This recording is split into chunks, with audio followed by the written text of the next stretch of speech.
ಬುದ್ಧ ಅಂತ ಹೇಳಿದ್ರೆ ಬುದ್ಧಿ ಇರುವವನನ್ನ ಬುದ್ಧ ಅಂತ ಕರೀತಾರೆ. ಇಲ್ಲಿ ಸ್ಪೆಷಲ್ ಆಗಿ ಬುದ್ಧ ಅಂತಗಳಿಗೆ ಗೌತಮ ಬುದ್ಧ ಅಂತ ಅಲ್ಲ.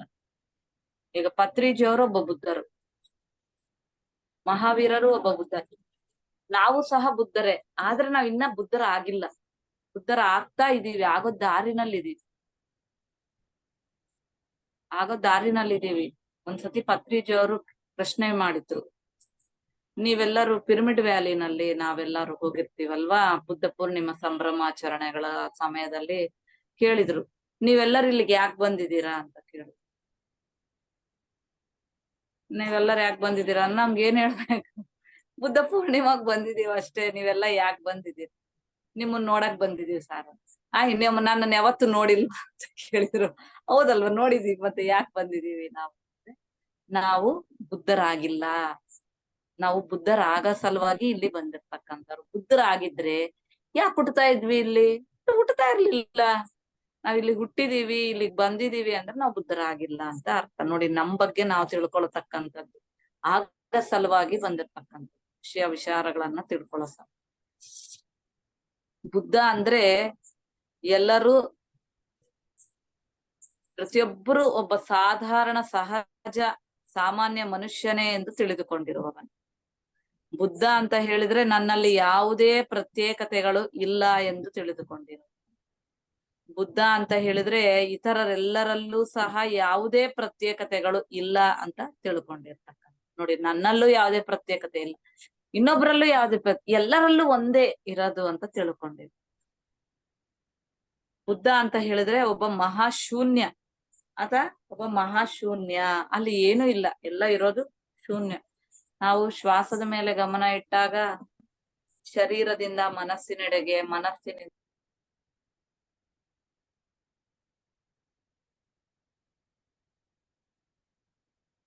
ಬುದ್ಧಿಯಿಂದ ಆತ್ಮದೆಡೆಗೆ ನಾವು ಪ್ರಯಾಣ ಮಾಡ್ತೀವಿ. ಆಮೇಲೆ ಆತ್ಮನೂ ಇರೋದಿಲ್ಲ ನಮ್ಗೆ, ಇನ್ನ ಶೂನ್ಯ, ಇನ್ನ ಹೋಗ್ತಾ ಇರ್ತೀವಿ, ಇನ್ನ ಹೋಗ್ತಾ ಇದ್ದಂಗೆಲ್ಲ ಅಲ್ಲಿ ಶೂನ್ಯ ಹೋಗ್ತೀವಿ. ಶೂನ್ಯ ಆದ್ಮೇಲೆ ಪರಿಶೂನ್ಯ, ಆಮೇಲೆ ಮಹಾಪರಿಶೂನ್ಯದೊಳಗಡೆ ನಾವು ಪ್ರಯಾಣ ಮಾಡ್ತೀವಿ. ನೋಡಿ, ಅದಕ್ಕೆ ನಾನು ಅಂದ್ರೆ ಒಂದು ಮಹಾಶೂನ್ಯ ಅಂತ ತಿಳ್ಕೊಂಡಿರ್ತಕ್ಕಂತ. ಚೆನ್ನಾಗಿದೆ ನೋಡಿ, ಬುದ್ಧ ಅಂತ ಹೇಳಿದ್ರೆ ಇತರರೆಲ್ಲರೂ ಕೂಡ ಒಂದು ಮಹಾಶೂನ್ಯ ಅಂತ ತಿಳ್ಕೊಂಡಿರೋರು. ಬೇರೆಯವರು ಅಷ್ಟೇ, ನಾವೆಷ್ಟು ಶೂನ್ಯ, ಮಹಾಶೂನ್ಯ, ಇನ್ನೊಬ್ರು ಅಷ್ಟೇ ಮಹಾಶೂನ್ಯ ಅಂತ ತಿಳ್ಕೊಂಡಿರ್ತಕ್ಕಂಥ. ನೋಡಿ, ಬುದ್ಧ ಅಂದ್ರೆ ಹೇಗಿರ್ತಾರೆ ಅನ್ನೋದಕ್ಕೆ ಇದು ನಮ್ಮಲ್ಲಿ ಇದೆಯಾ, ಈಗ ನಾವು ಚೆಕ್ ಮಾಡ್ಕೋಬೇಕು. ನಮ್ಮಲ್ಲಿ ಇದೆ ಇದೆಲ್ಲ ಅಂದ್ರೆ ನಾವು ಬುದ್ಧರು, ನಮ್ಮಲ್ಲಿ ಇಲ್ಲ ಅಂದ್ರೆ ಇನ್ನ ಕಲಿತಾ ಇದೀವಿ. ನಾವ್ ಅಲ್ಲ ಅಂತ ಹೇಳೋದಿಲ್ಲ, ಬುದ್ಧಿ ಉಳ್ಳವ್ರೆ, ಆದ್ರೆ ಪೂರ್ತಿ ಎನ್ಲೈಟನ್ಡ್ ಮಾಸ್ಟರ್ಸ್ ಆಗಿಲ್ಲ. ಕೆಲವು ಸತಿ ಎನ್ಲೈಟನ್ಡ್ ಮಾಸ್ಟರ್ಸ್ ತರ ಬಿಹೇವ್ ಮಾಡ್ತಾ ಇರ್ತೀವಿ, ಕೆಲವು ಸತಿ ಇನ್ನ ಮಾಡಿಲ್ಲ, ಅಂದ್ರೆ ಪೂರ್ತಿ ಇನ್ನ ನಾವು ಪರಿಪೂರ್ಣತ್ವವನ್ನ ಹೊಂದಿಲ್ಲ. ಬುದ್ಧ ಅಂತ ಹೇಳಿದ್ರೆ ತನ್ನ ಶರೀರದೊಂದಿಗೆ ಸಂಪೂರ್ಣವಾಗಿ ತಾದಾತ್ಮ್ಯತೆ ಅಂದ್ರೆ ಅನುಸಂಧಾನ ಹೊಂದಿರ್ತಕ್ಕಂತ. ನೋಡಿ, ತನ್ನ ಶರೀರದೊಂದಿಗೆ ಅನುಸಂಧಾನ ಆಗಿರ್ತಕ್ಕಂಥ. ಶರೀರ ನಮ್ಗೆ ಎಷ್ಟೆಲ್ಲಾ ಹೇಳುತ್ತೆ, ಇದನ್ ಮಾಡ್ರಿ, ಇದನ್ ಮಾಡ್ಬೇಡ್ರಿ. ಶರೀರ ಅನ್ನೋದು ಗ್ರೇಟ್ ಮ್ಯಾಜಿಕ್ ಮಾಸ್ಟರ್ಸ್. ಆರೋಗ್ಯವೇ ಒಂದು ದಿವ್ಯವರ ಪುಸ್ತಕ ಓದಿದ್ರೆ ಗೊತ್ತಾಗುತ್ತೆ ನಮ್ಗೆ. ನಾವು ಪತ್ರಿಜಿ ಪುಸ್ತಕಗಳನ್ನೇ ಇನ್ನ ಸರಿಯಾಗಿ ಓದಿಲ್ಲ, ಎಲ್ಲ ಒಂದ್ಸತಿ ಓದ್ಬಿಟ್ಟು ನಾವೆಲ್ಲ ಓದ್ಬಿಟ್ಟಿದೀವಿ ಅಂತ ಅನ್ಕೊಂಡು ಸುಮ್ನೆ ಆಗ್ತಾ ಇದೀವಿ. ಅದು ಮತ್ತೆ ಮತ್ತೆ ನಾವು ರಿಪಿಟೇಷನ್ ಅನ್ನೋದು ಮಾಡಿದಾಗ ನಮ್ಗೆ ಗೊತ್ತಾಗುತ್ತೆ, ಅರೇ ಒಂದೊಂದ್ ಸತಿ ಓದ್ದಾಗ್ಲೂ ಎಷ್ಟೊಂದು ವಿಷಯ ಗೊತ್ತಾಗ್ತಾ ಇರುತ್ತಲ್ವ. ಬಹಳ ಸರಳವಾಗಿ ಹೇಳ್ಬಿಡ್ತಾರೆ ಸರ್, ಎಲ್ಲ ಅರ್ಥ ಆಗೋಗ್ಬಿಟ್ಟಿದೆ ನಮ್ಗೆ ಅನ್ನೋ ರೀತಿನಲ್ಲಿ ಇರುತ್ತೆ. ಆಮೇಲೆ ನಮ್ಗೆ ಏನು ಗೊತ್ತಾಗ್ತದೆ ಅಂದ್ರೆ ಅದೊಂದು ಖುಷಿ, ನಮ್ಗೆ ಏನೋ ತಿಳಿದಿದೆ, ತಿಳಿಲಾರದ್ದು ತಿಳ್ಕೊಂಡಿದೀವಲ್ವಾ ಅನ್ನೋ ಒಂದು ಖುಷಿ ನಮ್ಗೆ. ನಂತರ ಗೊತ್ತಾಗುತ್ತೆ, ಅರೆ ನಿಜವಾಗ್ಲೂ ನಾವು ಶರೀರದೊಂದಿಗೆ ತಾದಾತ್ಮ್ಯತೆ ಹೊಂದಿದೀವ, ಅನುಸಂಧಾನ ಆಗ್ತಾ ಇದೀವ, ನಮ್ಗ್ ಗೊತ್ತಾಗ್ಬೇಕು. ಪ್ರತಿ ಕ್ಷಣ ಅದು ಅನುಸಂಧಾನ ನಾವು ಆಗ್ತಾ ಇದೀವ ಅನ್ನೋದು ನಮ್ಗೆ ಗೊತ್ತಾಗ್ಬೇಕದು. ಬುದ್ಧ ಅಂದ್ರೆ ಆ ರೀತಿ ಇರ್ತಾನೆ, ತನ್ನ ಶರೀರದೊಂದಿಗೆ ಸಂಪೂರ್ಣ ಅನುಸಂಧಾನ ಆಗಿರ್ತಕ್ಕಂಥ. ಬುದ್ಧ ಅಂತ ಹೇಳಿದ್ರೆ ತನ್ನ ಪ್ರತಿನಿತ್ಯದ ಸಾಧಾರಣ ದಿನಚರ್ಯೆ ಇಡೀ ದಿನ ಏನೇನ್ ಮಾಡ್ಬೇಕು ಅಂತ ಮಾಡ್ಕೊಂಡಿರ್ತೀವಲ್ವೇ ಪ್ರತಿದಿನ ಸಾಧಾರಣ ದಿನಚರ್ಯೆಯ ಕಾರ್ಯಕ್ರಮಗಳಲ್ಲಿ ಸಂಪೂರ್ಣವಾಗಿ ತನ್ನನ್ನ ತಾನು ತೊಡಗಿಸ್ಕೊಂಡಿರ್ತಕ್ಕಂತ ಆತ ಏನೋ ಸ್ಪೆಷಲ್ ಅಲ್ಲ. ದಿನಚರ್ಯೆ ಯಾವ ತರ ಇರುತ್ತೆ ಇದಕ್ಕೆಲ್ಲ ನಮ್ಗೆ ಪತ್ರಿಜಿ ಅವ್ರನ್ನ ನೋಡ್ಕೊಂಡ್ಬಿಟ್ರೆ ಸಾಕು. ಯಾಕಂದ್ರೆ ನಾವು ಗುರುಗಳನ್ನ ಹತ್ತಿರದಿಂದ ನೋಡಿರ್ತೀವಲ್ವೇ, ನಾವೇನ್ ಜಾಸ್ತಿ ನೋಡದೆ ಇರ್ಬೋದು, ಆದ್ರೂ ಒಟ್ಟು ನೋಡಿದೀವಲ್ವಾ, ಕೇಳಿದೀವಲ್ವಾ ಹೋಗ್ಲಿ. ಆ ತರ ಗುರುಗಳಿದ್ದಾರೆ ಅಂದ್ಮೇಲೆ ಅವರೇ ಒಬ್ಬ ಬುದ್ಧರು, ನಮ್ಮ ಕಣ್ಣ ಮುಂದೆ ಇರ್ತಕ್ಕಂತಹ ಬುದ್ಧರವ್ರು, ನಾವು ನೋಡಿರ್ತಕ್ಕಂತಹ ಬುದ್ಧರು. ಅವರು ಬೇರೆ ರೀತಿನಲ್ಲಿ ಸ್ಪೆಷಲ್ ಆಗಿ ಏನ್ ಇರ್ತಾ ಇರ್ಲಿಲ್ಲ, ನಮ್ ತರನೇ ಇರೋರು. ಎಷ್ಟು ಕಾರ್ಯಕ್ರಮಗಳನ್ನ ನಿಭಾಯಿಸ್ತಾ ಇದ್ರು, ಅಡ್ಗೆನೂ ಮಾಡ್ತಾ ಇದ್ರು, ಕ್ಲಾಸು ಮಾಡ್ತಾ ಇದ್ರು, ಟೈಮ್ ಸರಿಯಾಗಿ ಅವ್ರು ಸ್ನಾನ ಮಾಡೋರು, ಸ್ನಾನ ಆದ್ಮೇಲೆನೆ ಬೇರೆ ಕೆಲ್ಸಗಳೆಲ್ಲ ಅವ್ರದ್ದು. ನೋಡಿ, ಕಾಫಿ ಒಂದೇ ಅವರು ಬೆಳಿಗ್ಗೆ ಎದ್ದು ಕೂಡ್ಲೆ ಸ್ನಾನ ಮಾಡ್ಲಾರ್ದಂಗ ಬೆಡ್ ಕಾಫಿ ಕುಡಿತಾ ಇದ್ರು ಅಷ್ಟೇ. ಆಮೇಲೆ ಅವರು ಕಡ್ತಾಲ್ನಲ್ಲೂ ಸಹ ಅವ್ರು ಬೆಳಿಗ್ಗೆ 2 ಗಂಟೆ 2:30 ಎದ್ರು ಗುರುಗಳು ಸ್ನಾನ ಮಾಡಿನೇ ಕ್ಲಾಸ್ಗಳಿಗೆ ಹೋಗ್ತಾ ಇದ್ರು. ಅವ್ರು ಎಷ್ಟು ಯಮ ನಿಯಮಗಳನ್ನೆಲ್ಲ ಪಾಲಿಸ್ತಾ ಇದ್ದಾರೆ. ಇಲ್ಲಿ ನಮ್ಗೆ ಯಮ ನಿಯಮಗಳೇನು ಬೇಡ, ಕೆಳಗಡೆ ಹಾಕೋಣ, ಬೇಡ ಅಂದ್ರೆ ತೆಗೆದು ಹಾಕಿಲ್ಲ, ಕೆಳಗಡೆ ಹಾಕಿದ್ದಾರೆ. ಧ್ಯಾನ ಮಾಡ್ಬೇಕಂದ್ರೆ ಹಿಂಗಿರ್ಬೇಕು ಹಂಗಿರ್ಬೇಕಂತ ರೂಲ್ಸ್ ಇಟ್ರೆ ಯಾರು ಬರೋದಿಲ್ಲ ಅಂತ ಹೇಳಿ, ಆಯ್ತು ಬನ್ರಿ, ನಾವು ಮಾಂಸ ಸರಿ ಧ್ಯಾನಕ್ ಬನ್ರಿ, ನಾವು ಬೆಳ್ಳುಳ್ಳಿ ತಿಂತಾ ಇದೀವಿ, ಸರಿ ನೀವ್ ಧ್ಯಾನಕ್ ಬನ್ರಿ, ಆಯ್ತು ನಾವು ಕುಡಿತಾ ಇದೀವಿ, ನೀವ್ ಧ್ಯಾನಕ್ ಬನ್ರಿ, ಇನ್ನ ಏನೇಂದ್ರಲ್ಲ ಕೆಲ್ಸಗಳೆಲ್ಲ ಮಾಡ್ತಾ ಇದೀವಿ, ಕೆಲ್ಸಕ್ ಬರ್ಲಾರ್ದ್ವೆಲ್ಲ, ಆಯ್ತು ಬನ್ರಿ, ನಾವು ಸಂಸಾರಸ್ಥರು ಬನ್ರಿ, ನಾವು ಬ್ರಹ್ಮಚಾರಿಗಳು, ನಾವು ಸನ್ಯಾಸಸ್ಥರು, ನೀವ್ ಯಾವ್ದನ ತಗೊಂಡಿರಿ ಬರ್ರಿ, ಒಟ್ಟು ನೀವ್ ಧ್ಯಾನ ಮಾಡಿ, ಒಟ್ಟ ನಾವ್ ಹೆಂಗಿದ್ರು ಪರವಾಗಿಲ್ಲ, ಒಟ್ಟು ನಾವ್ ಧ್ಯಾನ ಮಾಡ್ಬೇಕು, ಒಟ್ ನೀವೆಲ್ಲಾರು ಕಲೀರಿ. ಧ್ಯಾನಕ್ ಕೂಡ್ತಾರ, ಕತೆಗಳು ಹೇಳ್ತಾರ, ಕಣ್ಮುಚ್ಚಿದ್ರೆ ಹೆಂಗ, ಕೆಳಕ್ ಕೂಡ್ಬೋದಾ, ಚಾಪ ಮೇಲ್ ಕುಂದ್ರಬೋದಾ, ರಂಗೋಲಿ ಹಾಕಿದ್ರ ಕುಂದ್ರಬೋದಾ, ಅಡಿಗೆ ಮನೆ ಕೂಡ್ಬೋದಾ, ನಮ್ ಮನೇಲಿ ಹಿಂಗಿದೆ ಗೋಡೆಗೆ ಹೊರ್ಕಬೋದ್, ಇಷ್ಟು ಕತೆಗಳು ಹೇಳ್ತಾರೆ. ಒಟ್ಟು ನೀ ಏನನೇ ಆಯ್ತು ಬನ್ರಿ, 5 ನಿಮಿಷ ಧ್ಯಾನ ಮಾಡ್ಬೋದಾ, ಅಡ್ವರ್ಟೈಸ್ ಬಂದಾಗ 2 ನಿಮಿಷ ಧ್ಯಾನ ಮಾಡ್ಬೋದು, ಎಷ್ಟು ಕತೆಗಳು ಕೇಳ್ತಾರೆ. ಬೇಡ, ಎಲ್ಲದಕ್ಕೂ ಓಕೆ ಓಕೆ ಓಕೆ ಅಂದ್ರು ಗುರುಗಳು. ಯಾಕಂದ್ರೆ ಸದ್ಯ ಅವ್ನ್ ಮಾಡಿದ್ರೆ ಸಾಕಾಗತ್ತೆ ಫಸ್ಟ್ ನೋಡಿ ಹೆಂಗಿರುತ್ತೆ ಅಂದ್ರೆ.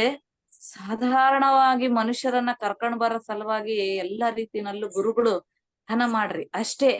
ಅದಕ್ಕೆ ಯಮ ನಿಯಮ ಏನು ಇಟ್ಟಿಲ್ಲ. ಆದ್ರೆ ಗುರುಗಳು ಎಷ್ಟ್ ಚೆನ್ನಾಗಿ ಒಂದ್ಸತಿ ನಾವ್ ಅಬ್ಸರ್ವ್ ಮಾಡಿದ್ರೆ ಎಷ್ಟು ಚೆನ್ನಾಗಿ ಎಲ್ಲ ಫಾಲೋ ಮಾಡ್ತಾ ಇರ್ತಾರೆ, ಸಾಧಾರಣವಾಗಿರ್ತಾರೆ. ಅವ್ರು ಯಾವುದೇ ರೀತಿ ಸೋಂಬೇರಿತನ ಮಾಡಿರೋದು ನಾವು ನೋಡಿದ್ವಿ. ಗುರುಗಳು ಎಲ್ಲರ ಜೊತೆಗೂ ಒಬ್ಬ ಮಾಸ್ಟರ್ ಅಂದ್ರೆ ಹೆಂಗಿರ್ಬೇಕು ಅನ್ನೋದನ್ನ ಗುರುಗಳನ್ನ ನೋಡಿ ನಾವು ಕಲ್ತ್ಕೋಬಹುದು, ತಿಳ್ಕೊಬಹುದು. ಆದ್ರೆ ಅದಷ್ಟು ಸುಲಭನ ಅಂದ್ರೆ ಕಷ್ಟನೇ, ಗೊತ್ತಾಗಲ್ಲ ನಮ್ಗೆ. ಆದ್ರೆ ಅಷ್ಟು ಸುಲಭದ ರೀತಿನಲ್ಲಿ ಅವರು ವ್ಯವಹರಿಸಿದ್ದಾರೆ. ಅವ್ರು ಒಂದೇ ಹೇಳ್ತಾ ಇದ್ರು, ಗುರುಗಳನ್ನ ನೋಡಿ ಎಲ್ಲ ಕಲೀರಿ. ಗುರುಗಳ ಅದಕ್ಕೆ ಲಾಸ್ಟ್ ಹೇಳೋರು, ನನ್ನ ನೋಡಿ ನೀವ್ ಕಲಿತಿರಲ್ವೇ, ನಾನ್ ಹೊಡ್ದಂಗೆ ಹೊಡಿಯಕ್ ಹೋಗ್ಬೇಡ್ರಿ ಅಂತ ಇದ್ರು. ಹೌದಲ್ವಾ, ಗುರುಗಳು ಹೊಡಿಯೋದ್ ಬೇರೆ ಮಾತು, ಅವ್ರ ತರ ಅವ್ರು ಹೊಡಿತಾರಂತ ಬೇರೆ ಪಿರಮಿಡ್ ಮಾಸ್ಟರ್ಸ್ ಹಂಗೆಲ್ಲ ಹೊಡಿಯಬಾರ್ದು. ಅದು ಒಂದು ಗುರುಗಳು ಕೇಳಿ ಹೊಡಿತಾ ಇರ್ಲಿಲ್ಲ. ಕೆಲವು ಕರ್ಮಗಳನ್ನ ಕಳೀಬೇಕಂತ ಹೇಳಿದ್ರೆ ಅವರಲ್ಲಿ ಆ ರೀತಿನಲ್ಲಿ ಅವರು ಎನ್ಲೈಟೆಡ್ ಮಾಸ್ಟರ್ ಇದ್ದಿದ್ ಸಲುವಾಗಿ ಅವ್ರು ಯಾವಾಗ ಬೇಕಂದ್ರ ಅವಾಗ ಅದನ್ನ ಒಂದ್ ಏಟ್ ಕೊಟ್ಟು, ಒಂದ್ ಬೈಗಳು ಚೆನ್ನಾಗಿ ಬೈದು, ಅವನು ಒಳಗಡೆ ಇರ್ತಕ್ಕಂಥದ್ದನ್ನೆಲ್ಲ ತೆಗೆದು ಬಿಡ್ತಾ ಇದ್ರು. ಆ ರೀತಿ ಹೊಡಿಯೋದ್ ಮಾತ್ರ ನೀವು ಮಾಡ್ಬೇಡ್ರಿ ಅಂತ ಹೇಳ್ಬಿಟ್ಟು ಗುರುಗಳು ಎಷ್ಟು ಚೆನ್ನಾಗಿ ಅವ್ರ ಬಗ್ಗೆ ಅವ್ರು ತಿಳಿಸಿ ಕೊಡ್ತಾ ಇದ್ದಾರೆ. ನೀವ್ ಈ ತರ ಅದಕ್ಕೆ ಗುರುಗಳು ಹೇಳಿದ್ದನ್ನ ಮಾಡ್ರಿ, ಗುರುಗಳು ಮಾಡಿದ್ದನ್ನ ಮಾಡ್ಬೇಡ್ರಿ ಅನ್ನೋದನ್ನು ಸಹ ಹೇಳ್ತಾ ಇರ್ತಾರೆ. ಯಾಕಂದ್ರೆ ಗುರುಗಳನ್ನ ನಾವು ಅಬ್ಸರ್ವ್ ಮಾಡಿದಾಗ ಒಂದೊಂದ್ ಸಿಚುವೇಶನ್ ಅಲ್ಲಿ ಬೇರೆ ಬೇರೆ ರೀತಿನಲ್ಲಿ ಅವರು ವ್ಯವಹರಿಸ್ತಾ ಇರ್ತಾರೆ. ನಾವು ಯಾಕೆ ಏನು ಅಂತ ಪ್ರಶ್ನೆಗಳನ್ನ ನಾವು ಮಾಡಿಲ್ಲ. ನಿಜವಾಗ್ಲೂ ಮಾಡಿದ್ರೆ ಕೇಳಿದ್ರೆ ಅವರು ಆನ್ಸರ್ಸ್ ಕೊಡ್ತಾ ಇದ್ರು. ನಾವು ಗಟ್ಟಿ ಕೇಳಿದ್ರೆ ಕೊಡ್ತಾರೆ. ನಾವು ಹೆಂಗಿದೀವೋ ಅದೇ ರೀತಿನಲ್ಲೇ ಗುರುಗಳು ವ್ಯವಹರಿಸ್ತಾ ಕರ್ಕೊಂಡು ಹೋಗ್ತಾ ಇರ್ತಾರೆ. ಕೆಲವ್ರನ್ನ ಅದಕ್ಕೆ ಶಭಾಷ್ ಗಿರಿ ಮಾಡ್ತಾ ಇದ್ರು, ಕೆಲವ್ರನ್ನ ಸಾಧಾರಣವಾಗಿ great, you are a great ಅಂದ್ಬಿಟ್ಟು ಸುಮ್ನೆ ಆಗ್ತಾ ಇದ್ರು. ಕೆಲವ್ರನ್ನ ಎಷ್ಟು ಅಟ್ಯಾಚ್ಮೆಂಟ್ ತರ ಇಟ್ಕೊಂಡಿದ್ರು. ಗುರುಗಳಿಗೆ ಅಟ್ಯಾಚ್ಮೆಂಟ್ಸ್ ಇಲ್ಲ ಅನ್ಕೊಂತೀವಿ, ಅವ್ರಿಗೆ ಅಟ್ಯಾಚ್ಮೆಂಟ್ ಖಂಡಿತ ಇರುತ್ತೆ. ಅವ್ರಿಗೆ ಕನೆಕ್ಟಿವಿಟಿ ಅನ್ನೋದು ಎಲ್ಲರ ಹತ್ರ ಇರುತ್ತೆ, ಬಹಳ ಕೆಲವು ಜನರ ಜೊತೆ ಮಾತ್ರ ಅಟ್ಯಾಚ್ಮೆಂಟ್ ಅನ್ನೋದು ಇಟ್ಕೊಂಡಿರ್ತಾರೆ. ಆತರ ಗುರುಗಳನ್ನ ನೋಡಿ ಒಬ್ಬ ಬುದ್ಧ ಹೇಗಿರ್ಬೇಕು ಅನ್ನೋದನ್ನ ನಾವು ಪತ್ರಿಜಿ ಅವರನ್ನ ನೋಡಿ ತಿಳ್ಕೊತಾ ಇದ್ವಿ. ಅವರ ಪ್ರತಿದಿನದ ದಿನಚರ್ಯೆ ಹೇಗಿರುತ್ತೆ ಅಂದ್ರೆ ಸಂಪೂರ್ಣ ತಾದಾತ್ಮ್ಯತೆಯಿಂದ ಕೂಡಿರ್ತಾರೆ. ಸ್ವಾಧ್ಯಾಯನೂ ಮಾಡ್ತಾರೆ, ಸಜ್ಜನ ಸಾಂಗತ್ಯ ಮಾಡ್ತಾರೆ, ಪ್ರತಿಯೊಬ್ಬರು ಬಂದವ್ರ ಜೊತೆ ಎಲ್ಲ ಮಾತಾಡ್ತಾರೆ. ಅವರೇ ಒಬ್ಬರ ಮನೆಗೆ ಬಂದಾಗ ಅವರ ಮನೆಯಂತೆ ಅವರು ಅವರನ್ನ ಬಳಸ್ಕೊಂತಾರೆ, ಆ ಮನೆಯನ್ನ ಬಳಸ್ಕೊಂತಾರೆ. ಅವರೇ ಅಡಿಗೆ ಮಾಡ್ತಾರೆ, ಅವರೇ ಬಂದವ್ರನ್ನ ವೆಲ್ಕಮ್ ಮಾಡ್ತಾರೆ, ಸತ್ಕರಿಸ್ತಾರೆ. ಅವರೇ ಅಡಿಗೆ ಮಾಡಿ ಅವರೇ ಬಡಿಸಿ ಎಲ್ಲರದ ನಂತರ ಊಟ ಮಾಡ್ತಾರೆ. ನೋಡಿ ಎಷ್ಟು ರೀತಿನಲ್ಲಿ ಇದೆ. ಎಲ್ಲೆಲ್ಲಿ ಇದ್ದವ್ರನ್ನ ಕರ್ಕೊಂಡ್ ಬಾ ಅಂತ ಹೇಳ್ತಾರೆ, ಇಂಥ ಕಡೆ ಹೋಗ್ರಿ, ಈ ರೀತಿನಲ್ಲಿ ನಿಮ್ಗೊಬ್ರು ಭೇಟಿ ಆಗ್ತಾರೆ ಅನ್ನೋದನ್ನೆಲ್ಲ ತಿಳಿಸ್ಕೊಟ್ಟಿರ್ತಾರೆ. ಯಾಕೆ ಅಂತ ಅದೆಲ್ಲ ಆದ್ಮೇಲೆ ಗೊತ್ತಾಗುತ್ತೆ.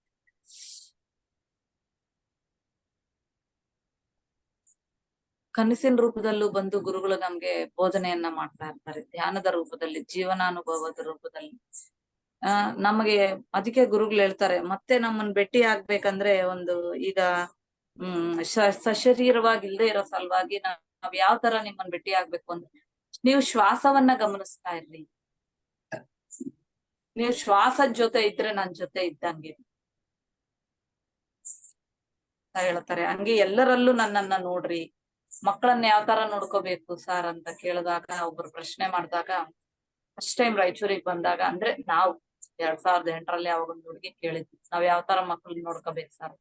నేను మీ ఇంటికి వస్తే ఎట్లా నన్ను చూసుకుంటావు, ನಾನ್ ನಿಮ್ ಮನಿಗ್ ಬಂದ್ರೆ ನೀವು ನನ್ನನ್ನ ಯಾವ ತರ ನೋಡ್ಕೊಂತೀರಾ ಆ ತರ ನೋಡ್ಕೊಳ್ರಿ.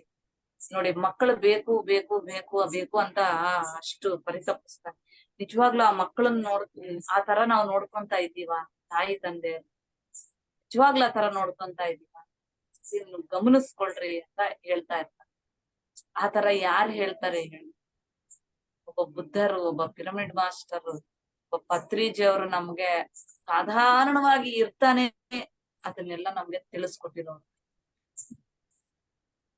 ಮಕ್ಕಳ ಜೊತೆ ಯಾವ ತರ ವ್ಯವಹರಿಸ್ಬೇಕು, ನಮ್ಮ ಜೊತೆ ನಾವ್ ಯಾವ ತರ ನಡ್ಕೋಬೇಕು, ಮತ್ತೊಬ್ಬರ ಜೊತೆ ಯಾವ ತರ ನಡ್ಕೋಬೇಕು, ಅವ್ರನ್ನ ನೋಡಿ ನಾನ್ ಇಂಟರ್ಫಿಯರೆನ್ಸ್ ಅಂದ್ರೆ ಏನು, comments, no comments, no judgement, no complaint. Sir ಬಾಯಿಂದ ನಿಜವಾಗ್ಲು ನಮ್ಗೆ ಇವಾಗ ಒಂದ್ಸತಿ ಅನ್ಕೊಂಡ್ರೆ ಹಿಂದಿನ ಮೆಲುಕು ಹಾಕ್ಬೇಕು ಎಲ್ಲ. ಹೆಂಗೆ ನಾವು ಬಿಹೇವ್ ಮಾಡ್ತಾ ಇದ್ವಿ ಸಾರ್ ಜೊತೆ, ಸಾರ್ ಯಾವ ತರ ನಡ್ಕೊಂತ ಇದ್ವಿ.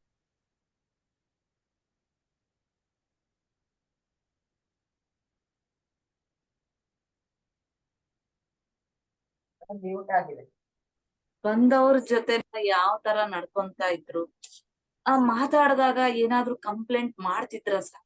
ಒಂದ್ ಸತಿ ಕೂಡ ಕಂಪ್ಲೇಂಟ್ ಮಾಡಿಲ್ಲ. ನಾವಿನ್ನ ಎಷ್ಟೊಂದು ಕಲಿಬೇಕಾಗಿದೆ, ಎಷ್ಟೊಂದು ಕನಿಷ್ಠ ಪಕ್ಷ ಅದ್ ಏನು ಅಂತ ಅರಿವಿಗೆ ನಮ್ಗಿನ್ನ ಬಂದಿಲ್ಲ. ಕೆಲವು ಬಂದಿದಾವೆ, ಅರಿವಿಗೆ ಬಂದ ಕೂಡಲೇ ಬದಲಾವಣೆ ಅನ್ನೋದು ಮಾರ್ಪಾಡ ಅಂದ್ರೆ ಸಹಜತ್ವಕ್ಕೆ ಬಂದ್ಬಿಡ್ತು. ಇಲ್ಲಿ ಬದಲಾವಣೆ ಅನ್ನೋಕ್ಕಿಂತ ಸಹಜತ್ವಕ್ಕೆ ಬಂದ್ಬಿಡ್ತು. ಇನ್ನ ನಮ್ಗೆ ಅರಿವು ಆಗಿಲ್ಲ. ನನ್ಗೆ ಎಷ್ಟೊಂದ್ ಸತಿ ಅನ್ಕೊಂತಾ ಇದ್ವಿ, ನಾವು ಧ್ಯಾನಕ್ ಬಂದಿರೋ ಅಷ್ಟರಲ್ಲಿ, ಅಯ್ಯೋ ನಮ್ಗೆಲ್ಲ ಬಂದ್ಬಿಟ್ಟಿದೆ, ನಾವೆಲ್ಲ ತಿಳ್ಕೊಂಡ್ಬಿಟ್ಟಿದೀವಿ, ಎಷ್ಟೊಂದ್ ತಿಳ್ಕೊಂಡಿದೀವಿ ಅಂತ ನಮಗ್ ನಾವೇ ಫುಲ್ ಖುಷಿ. ನಿಜವಾಗ್ಲೂ ಆ ಖುಷಿ ಇದ್ದಿದ್ದಕ್ಕೆ ನಾವು ಬೆಳೆದಿರೋದು. ಆಮೇಲೆ ನೋಡ್ತೀವಿ ನಾವ್ ಇನ್ನ ಇಂಪ್ಲಿಮೆಂಟ್ ಅಲ್ಲ, ಅದು ನಮ್ಗೆ ತಿಳುವಳಿಕೆಗೆ ಬಂದಿಲ್ಲ ಅಲ್ವೇ, ನಮ್ಗೆ ಅರಿವಿಗೆ ಬಂದಿಲ್ಲ ಅಲ್ವೇ, ಅಸಲ್ ಇಂಟರ್ಫಿಯರ್ ಅಂದ್ರೇನೆ ನಮ್ಗೆ ಏನಂತ ಗೊತ್ತಿಲ್ಲ ಅಲ್ವೇ, ದಿನನಿತ್ಯ ಜೀವನದಲ್ಲಿ ಹೆಂಗ ನಡ್ಕೋಬೇಕಂತ ಗೊತ್ತಿಲ್ಲ ಅಲ್ವೇ, ಶ್ವಾಸದ ಮೇಲೆ ಧ್ಯಾಸನೇ ಸರಿಗ್ ಬರ್ಲಾರ್ದವ್ರು ಮಾತಿನ ಮೇಲೆ ಧ್ಯಾಸ ಹೆಂಗಿಡ್ತೀವಿ? ಅದಕ್ಕೆ 10 ವರ್ಷ ಶ್ವಾಸದ ಮೇಲೆ ಧ್ಯಾಸ ಇಡೋದನ್ನ ಕಲೀರಿ ಅಂತ ಇದ್ರು ಗುರು. 10 ವರ್ಷದ ನಂತರ ಮಾತಿನ ಮೇಲೆ ಧ್ಯಾಸ ಇಡೋದನ್ನ ಪ್ರಾಕ್ಟೀಸ್ ಮಾಡ್ರಿ. ಇನ್ನೊಂದ್ 10 ವರ್ಷ ನಿಮ್ಗ್ ಮಾತಿನ ಮೇಲೆ ಧ್ಯಾಸ ಇರ್ಬೇಕು. ಹಂಗೆ ಅಂದ್ರೆ ಕಲಿಯೋದಕ್ಕೂನು ಸಮಯ ತಗೊಳ್ರಿ, ಕಲೀರಿ. ಆತರ ಬೇಡ, ಆತರ no hurry, no worry, don't waste of time ಅಂತ. ಟೈಮ್ ಅನ್ನ ವೇಸ್ಟ್ ಮಾಡ್ಬೇಡಿ. ಆದ್ರೆ ಹರಿ ಬರ್ರಿ ಬೇಡ, ಆರಾಮಾಗಿ ನಿಮ್ ಕಣ್ಣು ಮುಂದೆ ನಿಮ್ಗೆ ಏನ್ ಮಾಡ್ಬೇಕನ್ಸುತ್ತೆ ಅದನ್ನ ಮಾಡಿ. ಈಗಂತೂ ಎಷ್ಟು ಕಷ್ಟ ಆಗ್ತಾ ಇತ್ತು ಅಂದ್ರೆ, ಒಂದೊಂದ್ಸತಿ ಹೊಟ್ಟೆನಲ್ಲಿ ಸಂಕಟ, ಹೊಟ್ಟೆ ಉರಿ ಅಂತಾರಲ್ಲ ಹಂಗೆ. ಮಾಡಿದ್ರೇನೋ ಅಥವಾ ಇನ್ನೊಬ್ರು ನೋಡಿದ್ರೇನೋ ಅಲ್ಲ, ಹೊಟ್ಟೆ ಅದ್ ಹಂಗೆ ಇರೋದು, ಯಾವಾಗ್ಲೂ ಇರೋದು. ಅದು ಹೋಗ್ಬೇಕಂದ್ರೆ ಅದನ್ನ ಇನ್ನೊಬ್ರಿಗೆ ಹಂಚ್ಕೊಂತ ಹೋಗ್ಬೇಕು. ಕಿಚ್ಚು ಅಂತಾರೆ, ಕಿಚ್ಚನ್ನ ಹಂಚ್ಕೊಂತ ಹೋಗ್ಬೇಕು. ಜ್ಞಾನವನ್ನ ತುಂಬ್ಕೊಂಡ್ಮೇಲೆ ಅದು ನಮ್ಮ ಒಳಗಡೆ ಇದ್ರೆ ಅದು ಕಿಚ್ಚಾಗಿ ಬದಲಾಗುತ್ತೆ. ಅದು ಬೆಂಕಿ ಇದ್ದಂಗೆ ನಮ್ಮನ್ನೇ ಸುಟ್ಟಾಕಿ ಬಿಡುತ್ತೆ. ನಾವೇನ್ ಮಾಡ್ತಾ ಇರ್ಬೇಕು? ಹಂಚ್ಕೊಂತ ಹೋಗ್ತಾ ಇರ್ಬೇಕು. ಚಿಚ್ಚುಬೆಟ್ಟಂಡಿ ಅಂತಿದ್ರು ಗುರುಗಳು. ಆ ಕಿಚ್ಚನ್ನ ಹಂಚ್ಕೊಂತ ಹೋಗ್ರಿ. ಇದೆಲ್ಲ ಬುದ್ಧ ಪೂರ್ಣಿಮಾ ಸಮಯದಲ್ಲಿ ಬುದ್ಧನ್ ಜೊತೆ ನೋಡಿ ಅವೆಲ್ಲ ಸಂದೇಶಗಳನ್ನ ಕೊಡ್ತಾ ನಮ್ಗಿದೆ. ಅವಾಗ ನಾವ್ ತಣ್ಣಗಾಗ್ತೀವಿ. ಹಂಚ್ಬೇಕು, ನಮ್ಗೇನ್ ಜ್ಞಾನ ಧ್ಯಾನ ಗೊತ್ತಿದೆ ಹಂಚ್ಬೇಕು. ಅವಾಗ್ಲೇ ಅದು ಹೊಟ್ಟೆ ಉರಿ, ಹೊಟ್ಟೆ ಕಿಚ್ಚು ಅನ್ನೋದು ಜಾಸ್ತಿ ಆಗುತ್ತೆ. ಒಬ್ಬೊಬ್ರಿಗೆ ಒಂದೊಂದ್ ರೀತಿನಲ್ಲಿ ಇರುತ್ತೆ. ಅದನ್ನ ಅವ್ರು ಗಮನಿಸ್ಕೋಬೇಕು, ಸರಿಯಾಗಿ ಗಮನಿಸ್ಕೋಬೇಕು ಅಷ್ಟೇ. ಇಲ್ಲಿ ಬುದ್ಧ ಅಂದ್ರೆ ತನ್ನನ್ ತಾನ್ ತಿಳ್ಕೊಳ್ತಕ್ಕಂತ ನಾವ್ ಆ ದಾರಿನಲ್ಲಿದ್ದೀವಿ, ನಾವು ಮಾರ್ಗದಲ್ಲಿದ್ದೀವಿ, ತಿಳ್ಕೊಂತ ಇರ್ತಕ್ಕಂಥ. ನೋಡಿ ಪ್ರತಿನಿತ್ಯ ದಿನಚರ್ಯಗಳನ್ನ ಅಂದ್ರೆ ತಿನ್ನುವುದು, ಕೂತ್ಕೊಳ್ಳುವುದು, ನೋಡುವುದು, ಮಾತನಾಡುವುದು, ಕೇಳುವುದು, ಕೆಲಸ ಮಾಡುವುದು, ಓದುವುದು, ಇನ್ನು ಎಷ್ಟೆಷ್ಟು. Walk while you are walking, eat while you are eating. ಅವ್ರು ಎಷ್ಟು ಚೆನ್ನಾಗಿ ಹೇಳಿದ್ದಾರೆ ಅಂದ್ರೆ, ಬುದ್ಧ ಯಾವ ತರ ಇರ್ತಾನೆ ಅಂದ್ರೆ, ಬುದ್ಧ ಪ್ರತಿನಿತ್ಯ ನೀವೇನೇನ್ ಕೆಲಸ ಮಾಡ್ತಾ ಇದ್ದೀರಾ ಅದ್ರ ಜೊತೆಗೆ ನೋಡಿ, ಬುದ್ಧತ್ವದೊಂದಿಗೆ ಅನುಸಂಧಾನ ಇದೆ. ಅವನಲ್ಲಿ ಬೇರೆ ಪ್ರತ್ಯೇಕತೆ ಇಲ್ಲ, ಎಲ್ಲ ಸಾಧಾರಣ ತರನೇ. ಇತರರಲ್ಲೂ ಪ್ರತ್ಯೇಕತೆ ಏನಿಲ್ಲ ಅಂತ ತಿಳ್ಕೊಂಡಿದ್ದಾನೆ. ಒಂದು ಮಹಾಶೂನ್ಯ, ನಾನು ಮಹಾಶೂನ್ಯ, ಇತರರು ಮಹಾಶೂನ್ಯ. ಶರೀರದೊಂದಿಗೆ ತಾದಾತ್ಮ್ಯವನ್ನ ಹೊಂದಿದ್ದಾನೆ. ದಿನನಿತ್ಯದ ಕಾರ್ಯಕ್ರಮಗಳಲ್ಲಿ ಆತ ತೊಡಗಿಸ್ಕೊಂಡಿದ್ದಾನೆ. ಯಾವ ತರ ತಿನ್ಬೇಕಾದಾಗ ತಿಂತಾನೆ ಇರ್ಬೇಕು, ಅದ್ರ ಬಗ್ಗೆನೆ ಗಮನ ಇಡ್ಬೇಕು. ಅಯ್ಯಪ್ಪ ತಿನ್ಬೇಕಾದಾಗ ಎಷ್ಟು ಆಲೋಚನೆಗಳು ಬರುತ್ತೆ ಅಂದ್ರೆ ಒಂದೊಂದ್ಸತಿ ನಾನ್ ಗಮನಿಸ್ಕೊಂತ ಕನಿಷ್ಠ ಅದಾದ್ರೂ ಮಾಡ್ಬೇಕು. ಏನ್ ಬರ್ತಾ ಇದೆ ಅನ್ನೋದ್ ಗಮನಿಸ್ಕೊಂಡ್ರೆ ನಮಗ್ ಗೊತ್ತಾಗುತ್ತಲ್ವಿ, ಅಯ್ಯೋ ನಾನ್ ತಿಂತಾ ಇಲ್ಲ, ಆಲೋಚನೆಗಳನ್ನ ತಿನ್ಬಿಡ್ತಾ ಇದೀನಿ, ನಾನು ತಿನ್ನೋ ಕಾಲಕ್ಕೆ ತಿಂತಾ ಇಲ್ಲ. ಅದ್ ಯಾವಾಗ ನಾವು ಗಮನಿಸ್ಕೊಂತೀವಿ ಮೆಲ್ಲಕ ನಮ್ಗೆ ಹೊರ್ಟೋಗ್ಬಿಡುತ್ತೆ. ಅದಕ್ಕೆ ಈಟ್ ವೈಲ್ ಯು ಈಟ್ ಅಂದ್ರೆ ಯಾರಿಗ್ ಏನ್ ಹೇಳ್ಬೇಕು ಅವ್ರಿಗೆ ಅದ್ ಹೇಳ್ತಾರೆ ಬುದ್ಧರು.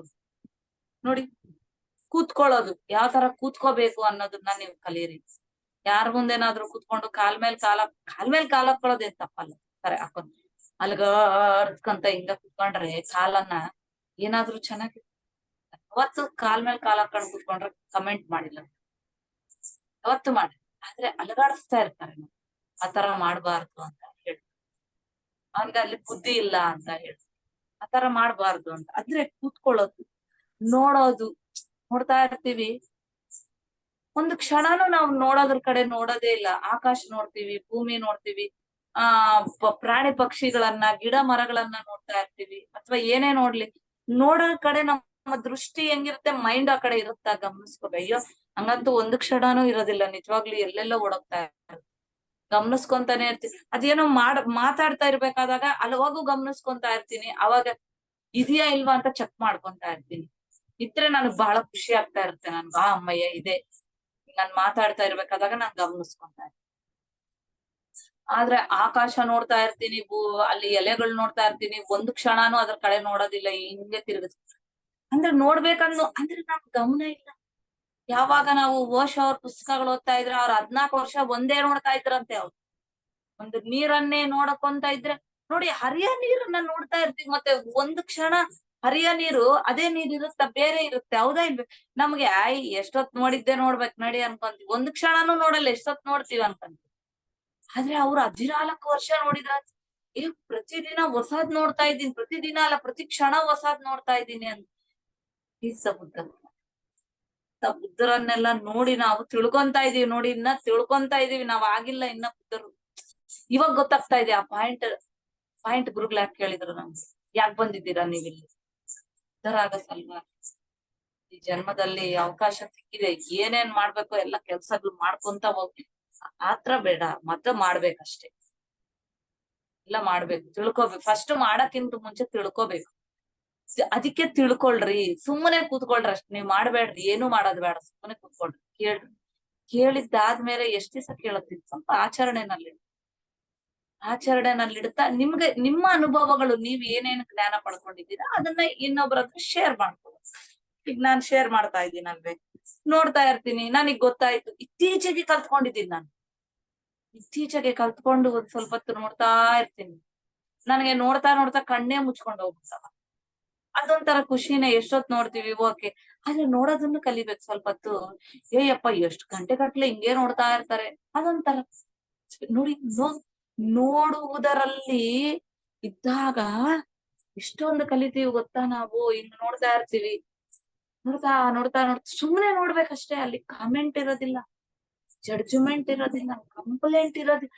ಯಾವಾಗ ನಮ್ಗೆ ಈ ಕಲರ್ ಯಾಕಿದೆ, ಆ ಕಲರ್ ಯಾಕಿದೆ, ಎಲೆಗಳು ನೋಡ್ತಾ ಇದೀವಿ, ಇದು ಏನೋ ಒಂದ್ ನಮೂನೆ ಆದಲ್ಲ, ಇದು ಬೇರೆ, ಏನು ಅನ್ಕೋಬಾರ್ದು, ಸುಮ್ಮನೆ ನೋಡ್ಬೇಕಷ್ಟೆ. ಯಾವಾಗ ಆ ತರ ನಾವು ಕಲಿತೀವಿ, ಎಲ್ಲಕ್ಕ ನಮ್ಮಲ್ಲಿ ಕಮೆಂಟ್ಸ್, ಜಡ್ಜ್ಮೆಂಟ್ಸ್ ಎಲ್ಲ ಒಟ್ಟು. ಅದಕ್ಕೆ ಪ್ರಕೃತಿಯೊಂದಿಗೆ ಅನುಸಂಧಾನ ಆಗ್ರಿ ಅಂತ ಹೇಳ್ತಾರೆ. ನೋಡಿ ಯಾವ ತರ ಇದೆ. ನೋಡುವುದು, ಮಾತನಾಡೋದನ್ನ ಕಲೀರಿ. ಕೇಳೋದು, listening is A great healing process ಅಂತ ಕರೀತಾರೆ. ನಾವು ಬೆಸ್ಟ್ ಹೀಲಿಂಗ್ ಪ್ರೊಸೆಸ್ ಅಂತಾರೆ ಲಿಸನಿಂಗ್. ಸಜ್ಜನ ಸಾಂಗತ್ಯ ಮಾಡ್ತಾ ಮಾಡ್ತಾ ಮಾಡ್ತಾನೆ ನಾವ್ ಎಷ್ಟೊಂದ್ ತಿಳಿತಾ ಇರ್ತೀವಿ. ಈಗ ನೋಡ್ರಿ, ನಾನ್ ಹೇಳ್ತಾ ಇರ್ತೀನಿ, ನೀವ್ ಕೇಳ್ತಾ ಇರ್ಬೇಕು. ಎಷ್ಟೊಂದ್ ಜನ ಇದ್ದೀರಾ, ಯಾರು ವಿಡಿಯೋನೇ ಆನ್ ಮಾಡ್ಕೊಳಲ್ಲ. ಆಗ ಅವರೆಲ್ಲ ವಿಡಿಯೋ ಆನ್ ಮಾಡ್ಕೊಬೇಕು, ಚೆನ್ನಾಗಿರುತ್ತೆ. ನೋಡ್ತಾ ಇರ್ಬೇಕು, ಕಣ್ಣಲ್ಲಿ ಕಣ್ಣಿಟ್ಟು ನೋಡ್ಬೇಕಂತ. ಅವಾಗೆ ನಾವು ಕಲಿತೀವಂತ. ನಾವು ಕಾಲೇಜ್ ಡೇಸ್ ನಲ್ಲಿ ನಾವು ಅದೇ ತರ ಮಾಡ್ತಾ ಇದ್ವಿ. ಕಣ್ಣಲ್ಲಿ ಕಣ್ಣಿಟ್ಟು ನೋಡ್ರಿ, ಅವಾಗ ನೀವ್ ಎಷ್ಟೊಂದು ಕಲಿತೀರಾ, ತಿಳ್ಕೊಂತೀರಾ ಅಂತ ಹೇಳ್ಬಿಟ್ಟು. ನಾವ್ ನೋಡೋದಿಲ್ಲ ಅಲ್ವೇ, ನಾವ್ ಮಾಡೋದಿಲ್ಲ ಅಲ್ವೇ, ಇವೆಲ್ಲ ಯಾವಾಗ ಕಲಿತೀವಿ? ಕನಿಷ್ಠ ಆತರ ನಾವು ಕಲಿಬೇಕು. ಕೆಲಸ ಮಾಡೋದು, ಅಯ್ಯೋ ಹಂಗ ನೋಡಿದ್ರೆ ನಾವ್ ಮೊದ್ಲೇ ಗುಣ ಅನ್ಕೊಂತಿದ್ವಿ. ಇತ್ತೀಚೆಗೆ ನಾವು ಕೆಟ್ಟು ಮತ್ತೆ ಒಳ್ಳೆಯವರಾಗಂಗೆ ಏನೋ ಮಾಡ್ತಾ ಇದೀವಿ. ಹಂಗೆ ಇರುತ್ತೆ ಅವೆಲ್ಲ. ಮೊದ್ಲು ಇನ್ನ ಚೆನ್ನಾಗೇ ಇದ್ವಿ ಅಂತ ಒಂದೊಂದ್ಸತಿ ಅನ್ಸುತ್ತೆ. ಆದ್ರೆ ಇವಾಗ ಅನ್ಸುತ್ತೆ, ಅಯ್ಯಯ್ಯಪ್ಪ ಆವಾಗಿನ ಇದ್ದಿದ್ರೆ ಆಯ್ತು, ಇವಾಗ ಎಷ್ಟು ಉತ್ತಮರಾಗಿದ್ದೀವಿ ಅಂತ ಹೇಳಿ ಹಂಗೂನು ಅನ್ಸುತ್ತೆ. ಅಂದ್ರೆ ಕೆಲವು ಒಂದು ವಿಷಯಗಳಲ್ಲಿ ಆಯಾ ರೀತಿನಲ್ಲಿ ಲೈಫ್ ನಲ್ಲಿ ಯಾವತ್ತು ಫ್ಲೆಕ್ಸಿಬಿಲಿಟಿ ಅನ್ನೋದಿರುತ್ತೆ, ಚೇಂಜಸ್ ಅನ್ನೋದು ಬರ್ತಾನೆ ಇರುತ್ತೆ. ಎಲ್ಲವೂ ಕರೆಕ್ಟೇ. ಒಬ್ಬೊಬ್ರದ್ದು ಧ್ಯಾನಾನುಭವಗಳಿರುತ್ತೆ, ಒಬ್ಬೊಬ್ರದ್ದು ಸ್ವಪ್ನಾನುಭವಗಳಿರುತ್ತೆ, ಒಬ್ಬೊಬ್ರದ್ದು ಜೀವನಾನುಭವಗಳಿರುತ್ತೆ. ನೋಡಿ, ಧ್ಯಾನಾನುಭವ, ಸ್ವಪ್ನಾನುಭವ, ಜೀವನಾನುಭವ ಯಾವ್ದೇ ಇರ್ಲಿ, ವಿಶ್ಲೇಷಣೆ ಮಾಡಬಾರ್ದು ಅಂತ ಹೇಳ್ತಾರೆ. ನೋಡಿ ಯಾವ ತರ ಇರುತ್ತೆ. ಕೆಲ್ಸ ಮಾಡೋದನ್ನ ಕಲೀರಿ, ಕೆಲ್ಸ ಮಾಡೋದನ್ನ ನೋಡ್ಬೇಕು. ಎಷ್ಟೊಂದ್ ಜನಕ್ಕೆ ಈ ವಿಷಯ ಗೊತ್ತಿಲ್ಲ. ಈಗ ಅಡಿಗೆ ಮಾಡಿದಾಗ, ನಾವ್ ಸಣ್ಣವ್ರಿದ್ದಾಗ ನಾವ್ ಅಡಿಗೆ ಮಾಡ್ತಾ ಇರ್ಬೇಕಾದಾಗ ನಮ್ಗೆ ಹೇಳ್ತಾ ಇದ್ರು, ಫಸ್ಟ್ ನೋಡ್ಕೊ, ನೀವ್ ಮಾಡ್ಬೇಡ್ರಿ ಅಂತಿದ್ರು. ಆಯ್ತು, ಅವಾಗ ನಾವೆಲ್ಲ ಅವ್ರು ಹೇಳಿದ್ದೆ ಕೇಳ್ತಾ ಇದ್ವಿ. ಸುಮ್ನೆ ನಮಗ್ ಸ್ವಂತ ಬುದ್ಧಿ ಇರ್ಲಿಲ್ಲ ಅಲ್ವೇ, ಯಾಕಂದ್ರೆ ಅವ್ರು ಹೇಳಿದ್ದೆ ಕೇಳ್ಬೇಕು. ಎಲ್ಲಾರು ಕೇಳ್ರಿ ಅಂದ್ರೆ ಕೇಳ್ತೀವಿ. ಇವಾಗ ಹಂಗಲ್ಲ, ಹುಡುಗರಿಗೆಲ್ಲ ಸ್ವಂತ ಬುದ್ಧಿ ಇರ್ತದ, ಅವ್ರ ಹಂಗೆ ಮಾಡ್ಬೇಕು ಅನ್ಕೊಂತಾರ. ಓಕೆ, ಆದ್ರೆ ಮೊದಲು ಅವ್ರ ಅಡಿಗೆ ಮಾಡಕ್ ಬಿಡಲ್ಲ, ನೋಡ್ಕೊಳ್ರಿ ಅಂತಾರೆ. ಹೆಂಗ ಹಚ್ಚುತ್ತೀವಿ, ಹೆಂಗೆ ನಾವೇನೋ ನಿಂತವ್ರಿಗೆ ಇಲ್ಲಿ ಬೋರು ಅನ್ಕೊಂಡ್. ಬೋರಲ್ಲ, ಗಮನಿಸ್ಬೇಕು. ಅವ್ರ ಹೆಂಗೆ ಮಾಡ್ತಾರೆ, ಫಾಸ್ಟ್ ಮಾಡ್ತಾರ, ಮೆಲ್ಲಕ್ ಮಾಡ್ತಾರ, ಚಾಕು ಹೆಂಗಿಟ್ಕೊಂಡಿದಾರ, ತರಕಾರಿ ಹೆಂಗಿಟ್ಕೊಂಡಿದಾರ, ಹೆಂಗ ಬಿಡಿಸ್ತಾರ, ಯಾವ ತರಹ ಒಗ್ಗರಣೆ ಹಾಕ್ತಾರ, ಯಾವ್ದಾದ್ಮೇಲೆ ಯಾವ್ದ್ ಹಾಕ್ತಾರ, ಕೈ ಹಿಡಕಿ ಅಬ್ಸರ್ವ್ ಮಾಡ್ಬೇಕು. ಉಪ್ಪು ಹೆಂಗ್ ತಗೊಂತಾರ, ಶೇಂಗಾ ಹೆಂಗ್ ತಗೊಂತಾರ, ಸ್ವಲ್ಪ ತಗೊಂತಾರ, ತೋರ್ಸನ್ಬೇಕು. ತೋರ್ಸ್ಲಿಲ್ಲ ಅಂದ್ರೆ ಒಬ್ರು ಹಿಂಗ್ ಹಿಡ್ಕಂತಾರ, ಒಬ್ರು ಇಷ್ಟೇ ಹಿಡ್ಕಂತಾರ, ಗೊತ್ತಾಗಲ್ಲ. ಎಲ್ಲ ಪ್ರತಿ ಒಂದು ಅಬ್ಸರ್ವೇಶನ್. ಕಲ್ಸೋದು ಒಂದು ಅಬ್ಸರ್ವೇಶನ್. ಗಟ್ಟಿ ಕಲಿಸ್ತೀವ, ಮೆಲ್ಲಕ್ ಕಲಿಸ್ತೀವ, ಇವೆಲ್ಲ ನೋಡ್ದಷ್ಟು ಮಾತ್ರಕ್ಕೆ ನಾವು ಎಷ್ಟೊಂದು ಕಲಿತೀವಿ. ಆಮೇಲೆ ಮಾಡೋದು, ಯಾಕಂದ್ರೆ ಬೇಕಾದಾಗ ಮತ್ತೆ ಬದಲಾವಣೆ ಬರುತ್ತೆ. ಆದ್ರೆ ಗಮನಿಸ್ಕೊಂಡಿರ್ತೀವಲ್ವೇ, ಅದನ್ನ ನಾವು ಅದಕ್ಕೆ ಗಮನಿಸ್ರಿ. ಗಮನಿಸುವಿಕೆಯ ಪ್ರಕ್ರಿಯೆ ಇದೆ. ನೀವು ಧ್ಯಾನದಲ್ಲಿದ್ದಾಗ ಗಮನಿಸ್ರಿ. ಎದಕ್ ಹೇಳ್ತೀವಿ? ಅಡ್ಗಿ ಮಾಡ್ಬೇಕಾದಾಗೂ ಗಮನಿಸ್ರಿ, ತರಕಾರಿ ಕತ್ತರಿಸ್ತಾ ಇರ್ಬೇಕಾದಾಗ ನೋಡಿ, ಗುರುಗಳು ಕತ್ತರಿಸಿದಾಗ ಎಲ್ಲ ಒಂದೇ ಶೇಪ್ ನಲ್ಲಿ ಬರ್ತಾವ. ನಾ ಮಾಡ್ದಾಗ ಗಮನಿಸ್ಕೊಂತೀನಿ. ಮಾಮೂಲಾಗಿ ಚೆನ್ನಾಗಿ ಬರುತ್ತೆ, ಒಂದೊಂದ್ಸತಿ ಬಹಳ ಕೆಟ್ಟದಾಗ್ ಬರುತ್ತೆ. ಒಂದ್ಸತಿ ದೊಡ್ಡದು, ಒಂದ್ಸತಿ ಸಣ್ಣದು, ಒಂದ್ಸತಿ ಹೆಂಗ್ ಬೇಕಂದ್ರ ಹಂಗೆ. ಯಾಕೆ ಅಂದ್ರೆ ಆತರ ಅಷ್ಟು ಮಂದ ಬುದ್ಧಿ ಇರುತ್ತೆ, ಅಥವಾ ಬೇರೆ ಬೇರೆ ಕಡೆ ಆಲೋಚನೆಗಳಿರುತ್ತೆ, ಏನೋ ಒಂದ್ ರೀತಿನಲ್ಲಿ. ಆದ್ರೆ ಇತ್ತೀಚೆಗೆಲ್ಲ ಒಂದೇ ಕೆಲಸ ಮಾಡ್ತೀವಿ, ಅದಕ್ಕೆ ಸ್ವಲ್ಪ ಚೆನ್ನಾಗ್ ಬರುತ್ತೆ. ಅವಾಗೆಲ್ಲ ಮಲ್ಟಿ ಕೆಲ್ಸಗಳು, ಒಂದೇ ಸತಿ ಈ ಕಡೆ ಕೇಳೋದು, ಈ ಕಡೆ ಇನ್ನೊಂದ್ ಮಾಡೋದು. ಯಾಕಂದ್ರೆ ಸಣ್ಣ ಹುಡುಗರಿದ್ದಾಗ ಹಂಗೆ ಇರುತ್ತಲ್ವೇ, ಅದೊಂಥರ ಮಲ್ಟಿ ಕೆಲ್ಸಗಳು ಮಾಡಿ ಮಾಡಿ ಮಾಡಿ ಸುಸ್ತಾಗಿ ಬಿದ್ದೋಗ್ತಿವಲ್ವಾ. ಆವಾಗ ಒಂದು ಟೈಮ್ ಒಂದೇ ಕೆಲ್ಸ ಮಾಡೋದು. ಈ ಕಡೆ ಸಾರು ಇಟ್ಕೊಳ್ಳೋದು, ಅನ್ನನೂ ಇಟ್ಕೊಳ್ಳೋದು, ಎರಡೆರಡು ಕೈಯಿಂದ ಎತ್ಕೊಳ್ಳೋದು, ಬೀಳ್ಸಾಕೋದು, ಎದ್ದೇಳೋದು, ಎಲ್ಲಾ ಮಾಡ್ಬಿಡೋದೆ. ಅವೆಲ್ಲ ಆದ್ಮೇಲೆ ಬುದ್ಧಿ ಬರುತ್ತಲ್ವಾ, ಅವಾಗ ಗೊತ್ತಾಗುತ್ತೆ. ಆಮೇಲೆ ಒಂದೇ ತರಣ ಒಂದಿಡಣ ಆಮೇಲೆ ಇನ್ನೊಂದು ಹೋಗ್ ಬರ್ಕೊಂಬರೋಣ ಆ ಕಡೆ ನೋಡಿ ಗಮನಿಸ್ಕೊಂತೀವಿ. ಸಿಟ್ಟು ಬರುತ್ತೆ, ಅವೆಲ್ಲ ಆಗೋಗ್ಬಿಡುತ್ತೆ. ಅವೆಲ್ಲ ಆಗೋಗ್ ಲಾಸ್ಟ್ಗೆ ಬಿಡಪ್ಪ ಮಾಡೋದು ಏನ್ ಮಾಡೋದು. ಹುಡುಗರಿದ್ದಾಗ ಒಂದ್ ನಮೂನೆ. ನನ್ನಂತೂ ಎಷ್ಟು ಗಂಟೆ ಇರ್ತಿತ್ತಂದ್ರೆ ಹುಡುಗರೆಲ್ಲ ನನ್ ಮುಂದಾನೆ ಕೆಲ್ಸ ಕಲ್ತ್ ಬಿಡ್ಬೇಕಷ್ಟೇ, ಒಟ್ಟ ಕಲಿಬೇಕ್ ಅವ್ರು. ಆಮೇಲೆ ಇವಾಗ ನಿರಾಳ ಸ್ವಲ್ಪ, ಯಾಕಂದ್ರೆ ಹುಡುಗರು ಈಗ ದೊಡ್ಡವರಾಗಿ ಈಗ ಹಾಸ್ಟೆಲ್ಗಳಿಗೆ ಹೋಗಿದಾರಲ್ಲ, ಅಂದ್ರೆ ನನ್ ಮುಂದೆ ಕೆಲ್ಸ ಅವ್ರು ಕಲಿಬೇಕು, ಇಲ್ಲೇ ಕಲಿಬೇಕು, ಇಲ್ಲೇ ಕಲ್ತ್ಕೊಂಡು ಹೋಗ್ಬೇಕು, ಇಲ್ಲೇ ಮಾಡಿರ್ಬೇಕು. ನನಗ್ ಗೊತ್ತಾಗ್ತಾ ಇತ್ತು ಮುಂದೆ ನನ್ ಮಕ್ಳು ನಮ್ ಕೈ ಅಡ್ಗಿ ತಿಂತಾರೋ ಇಲ್ವೋ, ಅದಕ್ಕೆ ಎಲ್ಲ ಇದ್ದಾಗ ಯೂಸ್ ಮಾಡ್ಕೋಬೇಕು. ಎಲ್ಲ ಇದ್ದಾಗ ಅವ್ರು ನನ್ ಕಣ್ ಮುಂದೆ ಅವ್ರು ನನಗ್ ಕೆಲ್ಸ ಮಾಡ್ಕೊಡ್ಬೇಕು, ನಾನು ಅವ್ರ ಕೆಲ್ಸ ಮಾಡ್ಬೇಕು, ಎರಡೂ ಕಲಿಬೇಕು. ಆಮೇಲೆ ನೋಡಿ ಅವ್ರಲ್ಲಿಗೆ ಹೋದ್ಮೇಲೆ ಅವ್ರು ಯಾವಾಗ ಕಲಿತಾರೆ, 5-6 ವರ್ಷದಲ್ಲಿ ಏನ್ ಕಲಿತಾರ ಅವ್ರಲ್ಲಿ, ನಾವಿಲ್ಲೇ ಅಲ್ಲಿ ಏನ್ ಕೆಲ್ಸ ಇರ್ತಾವ, ಅವ್ರಿಗೆ ಬೇರೆ ಕೆಲ್ಸ ಇರ್ತಾವ. ಬಟ್ಟೆ ಒಕ್ಕೊಳ್ಳೋದು, ಓದ್ಕೊಳ್ಳೋದು ಅಂತವೇ ಇರ್ತಾವಾಗ್ಲಿ, ಅಡಿಗೆ ಮಾಡೋದಾಗ್ಲಿ, ಗುಡ್ಸೋದು ಬರ್ಸೋದು ಅಂತವ್ ಯಾವ್ ಇರೋದಿಲ್ಲ. ಇಲ್ಲಿದ್ದಾಗ ಎಲ್ಲ ಚಿಕ್ಕ ಮಕ್ಕಳಿದ್ದಾಗಿಂದ 1 ವರ್ಷ 2 ವರ್ಷ ಬೇಬಿ ಇದ್ದಾಗಿಂದ ನಮ್ ಹುಡುಗರು 15 ವರ್ಷ 17 ವರ್ಷ ನನ್ ಕೈಯಲ್ಲಿ ಇವೆಲ್ಲ ಕಲ್ತ್ಕೊಂಡಿದ್ದಾರೆ. ಗುರುಗಳು ಹೇಳಿರ್ತಕ್ಕಂಥ 5 ಫಿಂಗರ್ ಕಾನ್ಸೆಪ್ಟ್ ಎಲ್ಲ ಕಲಿಸ್ತಾ ಇದ್ವಿ. ಅವರೇ ಕಲ್ತ್ಕೊಂಡ್ ನಾನ್ ಕಲ್ತಿದ್ದೀನಿ ಅಂತ ಹೇಳೋದಿಲ್ಲಪ್ಪ, ಯಾಕಂದ್ರೆ ನಾವ್ ಹೇಳಿದ್ರೆ ಮಾಡೋರಲ್ಲ ಅವರೆಲ್ಲ. ಅವ್ರಿಗಾಗಿನೇ ಅವ್ರ PSSM ನಲ್ಲೇ ಬೆಳೆದಿರೋ ಸಲುವಾಗಿ, ಪಿರಮಿಡ್ ಮಾಸ್ಟರ್ ಮಕ್ಕಳಾಗಿ ಬೆಳೆದಿರೋ ಸಲುವಾಗಿ ಇವೆಲ್ಲ ಮಾಡಿದ್ದಾರೆ. ಆಟ ಪಾಠ ಓಟ ಊಟ ಕೆಲಸ ಧ್ಯಾನ ಕಲೆಗಳು ಕಲಿಯೋದು ಎಲ್ಲವನ್ನ ಮಾಡ್ಕೊಂತ ಅವರಿಂದಾನೇ ನಾನು ಎಷ್ಟೊಂದು ತಿಳ್ಕೊಂಡಿದೀನಿ, ಕಲ್ತ್ಕೊಂಡಿದೀನಿ. ಅದಕ್ಕೆ ನಮ್ಮ ಮಕ್ಕಳು ಪತ್ರಿಜಿ ರೂಪದಲ್ಲಿ ನಮ್ಮ ಮಕ್ಕಳು ನೋಡ್ಕೊಂತ ಇರ್ತೀನಿ, ನಮ್ಮ ಮನೆಯವ್ರು ನೋಡ್ಕೊಂತ ಇರ್ತೀನಿ, ನನ್ನನ್ನು ನಾನ್ ನೋಡ್ಕೊಂತ ಇರ್ತೀನಿ, ಇನ್ನೊಬ್ರು ನೋಡ್ತೀನಿ, ಒಳ್ಳೇದನ್ನು ನೋಡ್ತೀನಿ, ಕೆಟ್ಟದನ್ನು ನೋಡ್ತಾ ಇರ್ತೀನಿ. ನನ್ಗೇನ್ ಗೊತ್ತಾಗ್ತದ ಅದನ್ನೆಲ್ಲಾ ನೋಡಿ ಈ ತರ ಇರಬಾರ್ದು ಅನ್ಕೊಂತೀನಿ, ಈ ತರ ಇರ್ಬೇಕ್ ಅನ್ಕೊಂತೀನಿ. ನಮ್ವರ್ಗೆ ನಾವ್ ಅನ್ಕೊಂಡ ಬಲ್ವೇ ಆಗ್ಲಿ, ಬೇರೆ ರೀತಿನಲ್ಲಿ ಬರೋದಿಲ್ಲ. ಅದಕ್ಕೆ ಮೆಡಿಟೇಷನ್ ಮೀನ್ಸ್ ಸೆಲ್ಫ್ ರಿಯಲೈಸೇಷನ್. ನಿಮ್ಮನ್ನ ನೀವು ತಿಳ್ಕೊಳ್ರಿ. ಉತ್ತರಾಗ್ಬೇಕಂದ್ರೆ ಇವೆಲ್ಲ ತಿಳ್ಕೊಂತ ಹೋಗ್ತಾ ಇರ್ಬೇಕು. ನೋಡಿ ಓದುವುದು ಅನ್ನೋದು ಕಲ್ತ್ಕೊಳ್ರಿ. ಬುಕ್ ಹಿಡ್ಕೊಂಡ್ರೆ ನಿದ್ದೆ ಬರುತ್ತೆ, ಎಲ್ಲಾರು ಅದೊಂದೇ ಹೇಳ್ತಾರೆ, ಬುಕ್ ಹಿಡ್ಕೊಂಡ್ರೆ ನಿದ್ದೆ ಬರುತ್ತೆ, ಮಲ್ಕೋಬೇಕು. ಮಲ್ಕೊಂಡ್ ಎದ್ದ ಮೇಲೆ ಬುಕ್ ಓದ್ಬೇಕು. ಅದನ್ನ ಮಾಡೋದಿಲ್ಲ, ಬುಕ್ ಇಟ್ಕೊಂಡ್ರೆ ನಿದ್ದೆ ಬರತ್ರಿ, ಅದೊಂದು ನೆಪ. ನಮಗೂ ಬರೋದು, ನನಗಂತೂ ಫುಲ್ ಬರೋದು. ದಿನಕ್ಕೆ ಒಂದೇ ಲೈನ್ ಓದೋದು, ಮಲ್ಕೊಳ್ಳೋದು, ಒಂದ್ ಇಟ್ಕೊಂಡ್ರೆ ಮಲ್ಕೊಳ್ಳೋದು. ಹಿಂಗೆ ಮಾಡಿ 7 ದಿವಸಕ್ಕ ಅದೇ ಲೈನ್ 7 ಸತಿ ಓದೋದು, ಮಲಗದೆ. ಆಮೇಲೆ 8ನೇ ಲೈನ್ ಓದಿದೀನಿ 7 ದಿವಸ ಆದ್ಮೇಲೆ. ಆಮೇಲೆ ಏನ್ ಮಾಡ್ಬೇಕು, 2ನೇ ಲೈನ್ ಓದಿದೀನಿ, 8ನೇ ಲೈನ್ ಅಲ್ಲ 2ನೇ. ಅಂದ್ರೆ ಆತರ ನಾನ್ ಮಾಡ್ದೆ. ನಾನು ವೆರೈಟಿ ಎಕ್ಸ್ಪೆರಿಮೆಂಟ್ಸ್ ಎಲ್ಲ ಮಾಡ್ದೆ. ಆಮೇಲೆ ಏನ್ ಮಾಡ್ದೆ, ಬುಕ್ ಇಟ್ಕೊಂಡು ಚೆನ್ನಾಗಿ 2-3 ತಾಸು ನಿದ್ದೆ ಬರ್ತಾ ಇತ್ತು. 2-3 ತಾಸು ನಿದ್ದೆ ಬಂದ್ರೆ ಆಮೇಲೆ ಕೆಲ್ಸಗಳಿರುತ್ತೆ. ಸರಿ, ಎಲ್ಲಾ ಕೆಲ್ಸ ಮುಗಿಸ್ಕೊಂಡ್ ಬಂದು ಮತ್ತೆ ಇಟ್ಕೊಂಡು 2 ಲೈನ್ 3 ಲೈನ್ ಓದೋದು ಸಾಕು. ಆ ಬುಕ್ ಅಷ್ಟೇ ಓದ್ತಿದ್ವಿ. ಹಂಗೆ ಓದಿ ಇವಾಗ ಸ್ವಾಧ್ಯಾಯ ಅಂದ್ರೆ ನಮ್ಮನ್ನೆಲ್ಲ ಕರೆಯೋದ್ ನೋಡಿದ್ರೆ ನಾವು ಅವತ್ 15-16 ವರ್ಷಗಳಲ್ಲಿ ಎಷ್ಟೊಂದ್ ಓದಿದೀವಲ್ವಾ ಬುಕ್ಸ್. ಸುಮಾರು 100 ಬುಕ್ಗಳು ಓದಿದೀವಿ. ಮತ್ತೆ ಅಂತ ನನ್ನಂತ ದಡ್ಡಿನೇ ಹಂಗ ಓದ್ಕೊಂಡಾಗ ಇನ್ನ ಬುದ್ಧಿವಂತರು ಇನ್ ಹೆಂಗ್ ಓದ್ಕೊಂಡಿರ್ಬೇಕು ಹೇಳ. ಅದೇ ಟೈಮ್ಗಳಲ್ಲೇ ಧ್ಯಾನಕ್ಕೆ ಬಂದಿರೋ ಎಷ್ಟೊಂದು ಜನ 2000 ಪುಸ್ತಕಗಳು ಓದಿದಾರ. ನಾನು 200 ಬುಕ್ಗಳು ಓದಿದ್ದೀನಿ. ಕೆಲವ್ರು 2 ಬುಕ್ಕೇ ಓದಿರ್ತಾರೆ. ಓಕೆ, ಅವ್ರವ್ರ ಲೆವೆಲ್ ಅಷ್ಟೇ. ಆದ್ರೆ ಆ ವೇನಲ್ಲಿ ಆ ರೀತಿ ಇರುತ್ತೆ. ಬೇರೆ ಬೇರೆ ವಿಷಯಗಳಲ್ಲಿ ಒಬ್ಬೊಬ್ರು ಒಂದೊಂದ್ ರೀತಿ ಬೆಳೀತಾ ಇರ್ತಾರೆ. ನೋಡಿ, ಇನ್ನ ಈ ರೀತಿ ಎಷ್ಟೆಷ್ಟೋ ವಿಷಯಗಳನ್ನೋದು ಇದೆ. Walk while you are walking, eat while you are eating. ನಡಿಬೇಕಾದಾಗ ನಡಿಯೋದ್ರ ಮೇಲೆನೆ ಗಮನ ಇಡ್ರಿ. ನೋಡಿ, ಬುದ್ಧ ಯಾರ್ಗ್ ಹೆಂಗ್ ಹೇಳ್ಬೇಕೋ ಹಂಗ ಹೇಳ್ತಾರೆ. ಧ್ಯಾನ ಮಾಡ್ರಿ ಅಂದ್ರೆ ಎಲ್ಲಾರು ಮಾಡಲ್ಲ. ಅದಕ್ಕೆ ತಿನ್ಬೇಕಾದಾಗ ತಿನ್ನೋದನ್ನ ಗಮನಿಸಪ್ಪ, ನಡಿಬೇಕಾದಾಗ ನಡಿಯೋದನ್ನ ಮಾಡು ಅಂದ್ರೆ ಹೌದಾ ಇದೇನಾ ಮಾಡ್ತೀನಿ ಅಂತಾರೆ. ಅಂದ್ರೆ ಯಾರ್ಗ್ ಯಾವ್ದು ಇಷ್ಟನೋ ಬುದ್ಧರ್ಗ್ ಗೊತ್ತು, ಅವ್ರಿಗೆ ಅದ್ ಹೇಳ್ತಾರೆ. ಹಂಗೆ ಅಂತ ಹೇಳ್ತಿದ್ದ ಒಂದು ಕಾಲದ ಬುದ್ಧ ನೋಡ್ರಿ, ಅದನ್ನ ಎಷ್ಟ್ ಚೆನ್ನಾಗಿ ಹೇಳಿದ್ದಾರೆ. ಬುದ್ಧ ಅಂದರೆ ಸಮಾಜದ ಪರವಾಗಿ ತನ್ನ ಕರ್ತವ್ಯ ಕರ್ಮಗಳಲ್ಲಿ ಸಂಪೂರ್ಣವಾಗಿ ಅನುಸಂಧಾನ ಹೊಂದಿರ್ತಕ್ಕಂಥವನು. ನೋಡಿ, ಸಮಾಜದ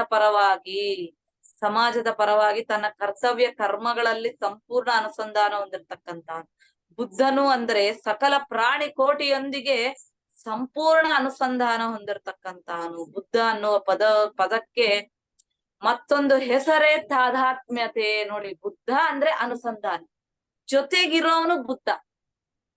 ಅದಕ್ಕೆ ಪತ್ರಿಜಿ ಅವರು ಲಗ್ನವಾಗ್ರಿ, ಶ್ವಾಸದೊಂದಿಗೆ ಮದುವೆ ಮಾಡ್ಕೊಳ್ರಿ, ಪ್ರತಿಯೊಂದು ಪರಿಸ್ಥಿತಿಯನ್ನ ಮದುವೆ ಮಾಡ್ಕೊಳ್ರಿ, ಲಗ್ನವಾಗಿರಿ ಅಂತಾರ. ಲಗ್ನ ಅನ್ನೋ ಪದವನ್ನ ಅವ್ರು ಬಳಸ್ತಾರೆ. ಲಗ್ನ ಅಂದ್ರೆ ಜೊತೆಗಿರೋದು. ಈಗ ಮದುವೆ ಮಾಡ್ಕೊಂಡ್ರೆ ಗಂಡ ಹೆಂಡತಿ ಜೊತೆಗಿರ್ತಾರ ಇಲ್ವಾ, ಹಂಗೆ ಪರಿಸರದೊಂದಿಗೆ ಲಗ್ನ ಮಾಡ್ಕೊಳ್ರಿ, ಪರಿಸ್ಥಿತಿಯೊಂದಿಗೆ ಲಗ್ನ ಮಾಡ್ಕೊಳ್ರಿ, ನಿಮ್ಗೆ ಏನೇ ಕಷ್ಟ ಇರ್ಲಿ ಲಗ್ನ ಮಾಡ್ಕೊಳ್ರಿ, ಓದ್ಬೇಕಾದಾಗ ಲಗ್ನ ಇಡ್ರಿ, ಅಂದ್ರೆ ಗಮನಿಸ್ರಿ.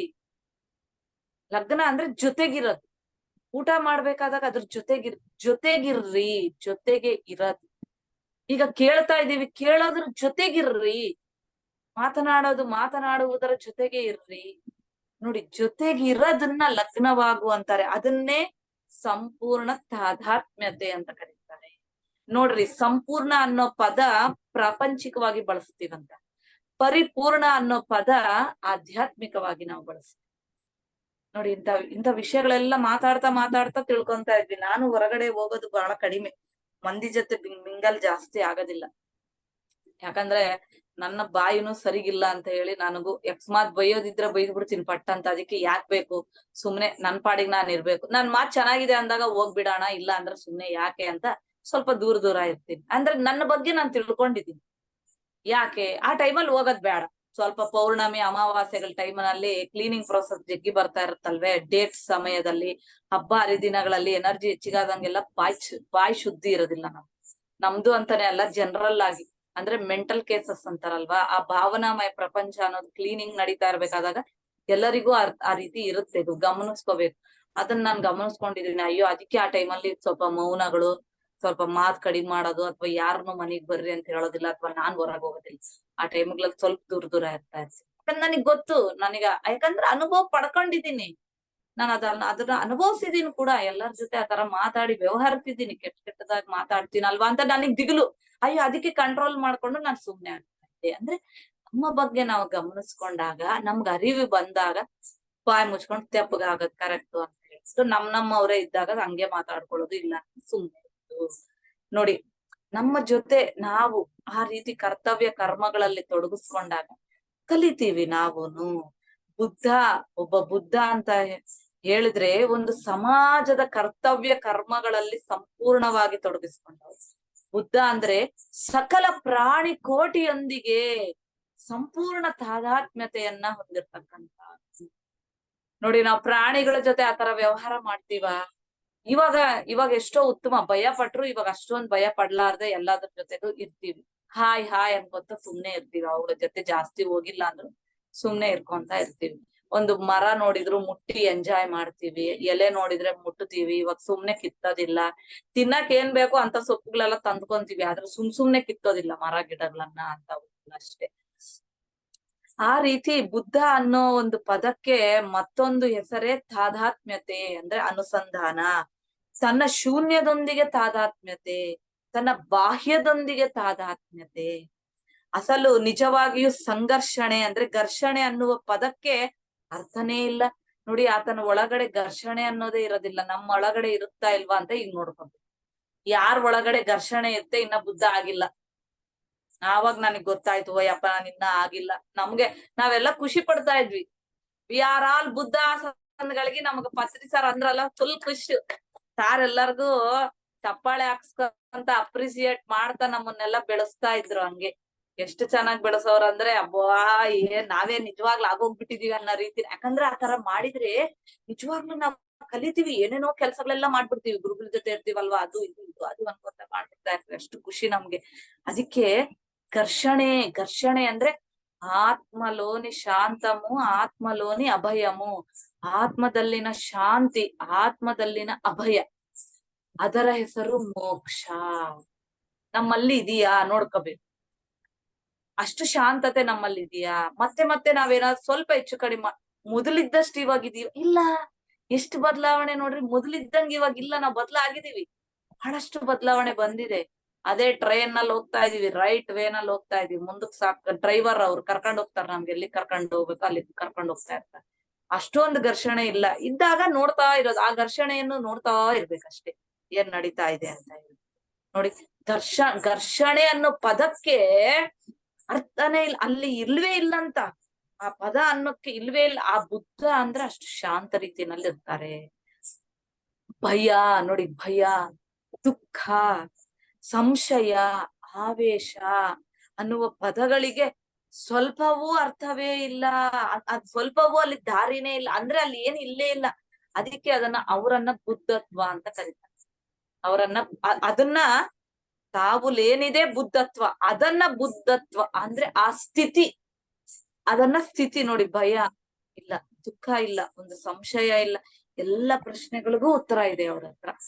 ಸಂಶಯ, ಆವೇಶ, ಕೋಪ, ಸಿಟ್ಟು ಏನಿಲ್ಲ ಅವ್ರ ಹತ್ರ. ಇಷ್ಟು ಮಾತ್ರ ಏನು ಇಲ್ಲದೆ ಇರ್ತಕ್ಕಂಥದ್ದೇ ಬುದ್ಧತ್ವ. ಅದೊಂದು ಸ್ಟೇಜ್. ಬುದ್ಧತ್ವ ಅನ್ನೋದು ಒಂದು ತತ್ವ ಸ್ಥಿತಿ. ಅದು ಬುದ್ಧ ಅನ್ನೋದನ್ನ ನಾವು ತಿಳ್ಕೊಂಡ್ವಿ. ಈಗ ಬುದ್ಧತ್ವ ಅಂತ ಹೇಳಿದ್ರೆ ಅದೊಂದು ತತ್ವ, ಅದೊಂದು ಸ್ಥಿತಿ. ಅನುಕ್ಷಣ ಬದಲಾವಣೆಯನ್ನ ಹೊಂದುತ್ತಾ ರೂಪಾಂತರವನ್ನ ಹೊಂದುತ್ತಾ ಇರ್ತಕ್ಕಂತ ಅವನೇ ಬಾಹ್ಯಾಂತರಗಳನ್ನ ಕಿರು ಮಂದಹಾಸದೊಂದಿಗೆ ಗಮನಿಸುವ ಶಾಶ್ವತ ಮೃದು ಮಧುರ ಗಂಭೀರ ತತ್ವವೇ ಬುದ್ಧತ್ವ. ನೋಡಿ, ಅನುಕ್ಷಣ ಬದಲಾವಣೆ ಹೊಂದುತ್ತಾ ರೂಪಾಂತರಣೆ ಹೊಂದುತ್ತಾ ಇರ್ತಕ್ಕಂತ ಬಾಹ್ಯಾಂತರಗಳನ್ನ, ಬಾಹ್ಯ ಮತ್ತು ಅಂತರಗಳನ್ನ ಎರಡರನ್ನು ಕಿರು ಮಂದಹಾಸದಿಂದ ಗಮನಿಸುವ ನೋಡಿ, ಗಮನಿಸುವ ಈ ಗಮನಿಸುವಿಕೆಯ ಪ್ರಕ್ರಿಯೆ ನೀವು ನೆನಪಲ್ಲಿ ಇಟ್ಕೋಬೇಕು. ಪ್ರತಿ ಕ್ಷಣ ಗಮನಿಸೋದೇ ಬುದ್ಧತ್ವ ಸ್ಥಿತಿ. ಗಮನಿಸ್ರಿ ಗಮನಿಸ್ರಿ ಗಮನಿಸ್ರಿ ಗಮನಿಸ್ರಿ. ಏನು? ಅನುಕ್ಷಣ ಬದಲಾವಣೆ ಆಗ್ತಾರೆ, ರೂಪಾಂತರಣೆ ಹೊಂದುತ್ತಾ ಇರ, ಬಾಹ್ಯ ಅಂತರ ಎರಡನ್ನು ಅದರಲ್ಲಿ ಕಿರು ಮಂದಹಾಸದೊಂದಿಗೆ ಗಮನಿಸುವ ಶಾಶ್ವತ ಮೃದು ಮಧುರ ಗಂಭೀರ ತತ್ವವೇ ಬುದ್ಧ ತತ್ವ. ಬುದ್ಧನ ತತ್ವ, ಬುದ್ಧನ ತತ್ವ. ಗತಕಾಲದಲ್ಲಿರುವ ಬುದ್ಧರೆಲ್ಲರಿಗೂ ಪ್ರಣಾಮಗಳು. ವರ್ತಮಾನದ ಬುದ್ಧರೆಲ್ಲರಿಗೂ ಅಂದ್ರೆ ಇಲ್ಲಿ ವಿರಾಜಿಸ್ತಾ ಇರ್ತಕ್ಕಂತ ಅವರೆಲ್ಲರಿಗೂ ಅಭಿನಂದನೆಗಳು. ಭವಿಷ್ಯತ್ತಿನಲ್ಲಿ ಬುದ್ಧರಾಗ್ತಕ್ಕಂತ ಅವರೆಲ್ಲರಿಗೂ ಶುಭಾಭಿವಂದನೆಗಳು. ಗುರುಗಳು ಒಂದು ಕಾನ್ಸೆಪ್ಟ್ ತಗೊಂಡ್ರೆ ನಮ್ಗೆ ಇದು ಬರುತ್ತಾ ಇಲ್ವಾ ಅಂದ್ರೆ ಒಂದ್ 2 ನಿಮಿಷದಲ್ಲಿ ಹಿಂಗ್ ಬುದ್ಧ ಎಳೆಯೋದ್ರಾಗ ಟೈಮೇ ಆಗೋಗ್ಬಿಡುತ್ತೆ. ಅದಕ್ಕೆ ಅಲ್ಲಿಗೆ ಮತ್ತೆ ನಾವು ಮುಗಿಸ್ಬಿಡ್ತೀವಿ. ಅಂದ್ರೆ ನೋಡಿ, ಎಷ್ಟೊಂದು ವಿಷಯಗಳನ್ನ ತಿಳ್ಕೊಂತೀವಿ. ನಿಜವಾಗ್ಲೂ ಅವಾಗ ಅನ್ಕೊಂತೀವಿ, ಅಯ್ಯೋ ನಂಗೆ ಎಷ್ಟೊಂದ್ ಸತಿ ನಾವು ಗುರುಗಳು ಬಂದಾಗ ಅಷ್ಟೊಂದು ಪ್ರಶ್ನೆನೆ ಕೇಳಿಲ್ವಾ ಅಂತ ನನ್ಗೆ ಇವಾಗ ಅನ್ನಿಸ್ತಾ ಇದೆ. ಎಷ್ಟೊಂದು ವಿಷಯಗಳು ಕೇಳಿದ್ರೆ ಹೇಳ್ತಾ ಇದ್ರು ಗುರುಗಳು, ನಾವು ನಿಜವಾಗ್ಲೂ ಆತರ ಯೂಸ್ ಮಾಡ್ಕೊಂಡೇ ಇಲ್ಲ.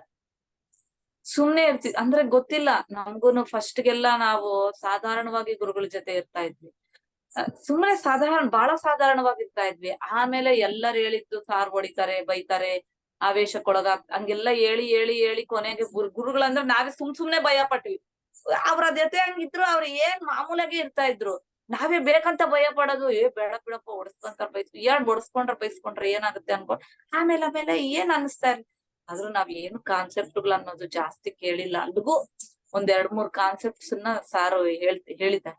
ನಮ್ ಮನೆಗಳಿಗೆ ಬಂದಾಗ್ಲಿ, ಆತರ ಗುರುಗಳ ಜೊತೆಗಿದ್ದಾಗ್ಲಿ ಒಂದೆರಡು. ಮಿಕ್ಕಿದ್ದೆಲ್ಲ ಈ ತರ ಬುಕ್ಸ್ ನಿಂದಾನೆ ಕೇಳಿ ತಿಳ್ಕೊಳ್ಳೋದು. ಮತ್ತೆ ಬುದ್ಧ ಪೂರ್ಣಿಮಾ ಅನ್ನೋದು ನಮ್ಗೆ ನಿಜವಾಗ್ಲೂ ಬಹಳ ಖುಷಿ. 10-15 ವರ್ಷ ಏನು ನಾವು ಬುದ್ಧ ಪೂರ್ಣಿಮಾ ಸಂಭ್ರಮಾಚರಣೆಗಳಿಗೆ ನಾವು ಹೋಗಿದ್ದೀವಿ. ಅಲ್ಲಿ ನಾವು ಎಷ್ಟೊಂದು ವಿಷಯಗಳನ್ನ ನಾವು ತಿಳ್ಕೊಂಡು ಬರ್ತಾ ಇದ್ವಿ. ಏನೋ ಒಂದು ಖುಷಿ. ಮಾಸ್ಟರ್ಸ್ ಇಷ್ಟು ವಿಷಯಗಳನ್ನ ಹಂಚ್ಕೊಂಡಿದೀವಿ. ತಮ್ಮೆಲ್ಲರಿಗೂ ತುಂಬ ಹೃದಯದ ಧನ್ಯವಾದಗಳನ್ನ ತಿಳಿಸ್ತೀನಿ. ಏನಾದ್ರು ಮಾತಾಡ್ಬೇಕಂದ್ರೆ ಮಾತಾಡ್ಬೇಕು.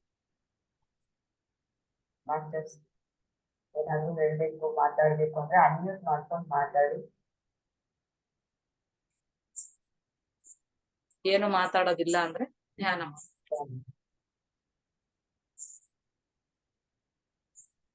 ತಾದಾತ್ಮ್ಯತೆ, ಶ್ವಾಸದೊಂದಿಗೆ ಈಗ ಲಗ್ನವಾಗೋದು. ಶ್ವಾಸವನ್ನ ಗಮನಿಸಿ.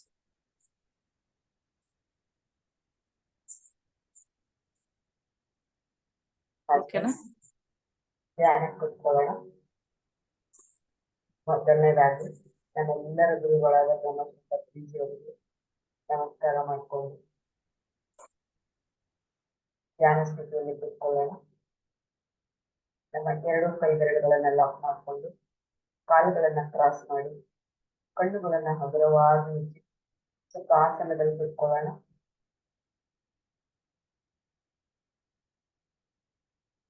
ಈ ಕ್ಷಣ ಎಲ್ಲವನ್ನು ಮರೆತು ಹಾಯಾಗಿ ಕೂತ್ಕೊಳ್ಳೋಣ.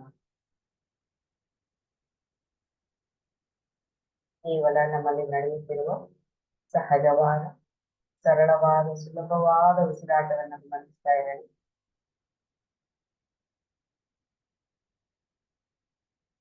ನಾವು ಮತ್ತು ನಮ್ಮ ಉಸಿರಾಟದ ಜೊತೆ ಅಡ್ಡ ಪ್ರಯಾಣ.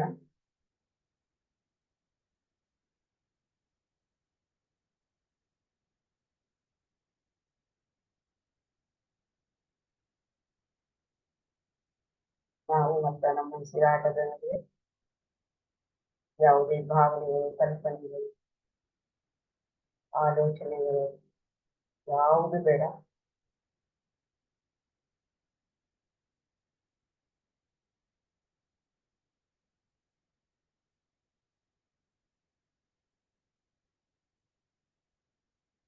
ಉತ್ತಮವಾದ ಸಂಗೀತದೊಂದಿಗೆ ಧ್ಯಾನವನ್ನು ಮಾಡುವ